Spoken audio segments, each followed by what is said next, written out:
Guys भगवान ना करे कि ऐसा कभी भी किसी के साथ भी हो, लेकिन अगर गलती से भी आपके घर पे गैस का सिलेंडर फट जाए या फिर गैस लीक होने की वजह से जान माल का नुकसान हो जाए, सो इन दिस कंडीशन आप लोग जान माल के नुकसान की भरपाई गैस सिलेंडर प्रोवाइडर कंपनी से कर सकते हो और यह आपका हक है।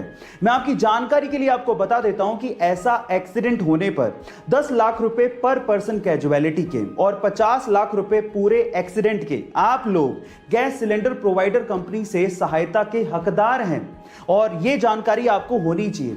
गाइस आप लोगों ने फास्ट एंड फ्यूरियस तो जरूर देखी होगी। इस फिल्म के और इस सीरीज के आप लोग दीवाने भी होंगे और स्पेशली दीवाने होंगे विन डीजल की एक्टिंग के, है ना गाइस। पर गाइस क्या आपको पता है कि विन डीजल के एक्टिंग करियर की शुरुआत कैसे हुई थी? इसकी भी बहुत एक इंटरेस्टिंग स्टोरी है, चलिए मैं आपको बताता हूं। एक्चुअली जब वो 7 साल के थे तो वो किसी थिएटर में अपने दोस्त के साथ तोड़फोड़ करने के लिए पहुंचे थे, लेकिन बजाय पुलिस को कॉल करने के आर्टिस्ट डायरेक्टर ने उन्हें स्क्रिप्ट थमा दी और उन्हें अपकमिंग शो के लिए रोल का ऑफर कर दिया और इस तरह से उनके एक्टिंग करियर की शुरुआत हुई, है ना इंटरेस्टिंग फैक्ट। आखिर ऐसा क्या है इजराइल देश के पास कि चारों तरफ से दुश्मनों से घिरे होने के बावजूद भी कोई भी दुश्मन इजराइल की तरफ आंख उठा के भी नहीं देख सकता?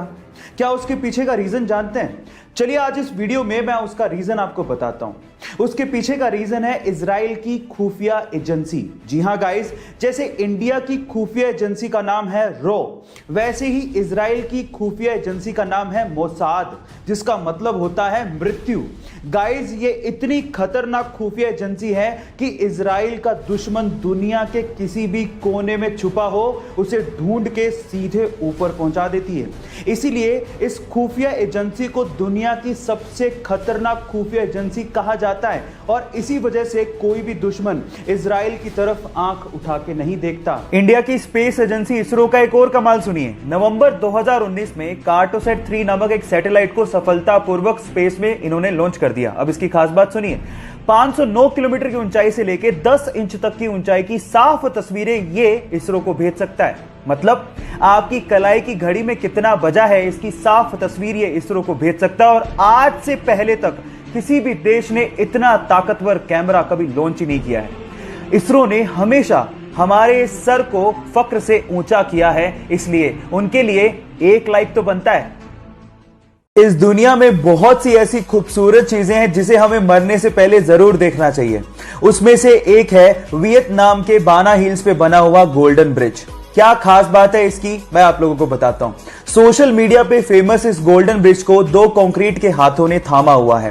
पूरा का पूरा ब्रिज इन हाथों पे टिका हुआ है और लोग इसे ईश्वरीय हाथों का दर्जा दे रहे हैं। अभी तो हम लोग कहीं जा नहीं सकते, लेकिन जब ये कोरोना का संकट खत्म होगा तो मैं जरूर वियतनाम जाके इसे एक्सप्लोर करना चाहूंगा। आप लोग कहां जाना चाहेंगे जरूर लिखिएगा। एक बार 4 लड़के मुंबई घूमने गए और वहां पर उन्होंने एक टैक्सी भाड़े पे की। एक्चुअली उस टैक्सी के ड्राइवर सरदार जी थे। अब हुआ कुछ यूं कि बोरियत की वजह से वो चारों लड़के जोक्स क्रैक करने लगे और उनमें से कुछ जोक्स सरदारों पर थे। जब भी वो सरदारों वाले जोक्स क्रैक करते, सरदार जी को बड़े ध्यान से देखते, लेकिन सरदार जी कोई रिएक्शन दे ही नहीं रहे थे। जब पूरा दिन खत्म हो गया तो उतरते वक्त उन चारों लड़कों ने सरदार जी को कहा कि हमने सरदारों पर इतने जोक्स क्रैक किए, आपको बुरा क्यों नहीं लगा? तो उन्होंने तब भी कोई जवाब नहीं दिया और 100 रुपए देते हुए कहा कि अगर तुम्हें पूरी मुंबई में कोई सरदार भिखारी मिल जाए तो उसे मेरी तरफ से 100 रुपए दान कर देना। वो चारों लड़के पूरे दिन मुंबई घूमते रहे, लेकिन उन्हें कहीं सरदार भिखारी दिखाई नहीं। तब उन्हें समझ में आ गया कि हम मजाक जरूर उड़ाते हैं, लेकिन इससे मेहनती लोग होते भी नहीं हैं। गाइस इन सरदारों के लिए एक हाथ तो बनता है।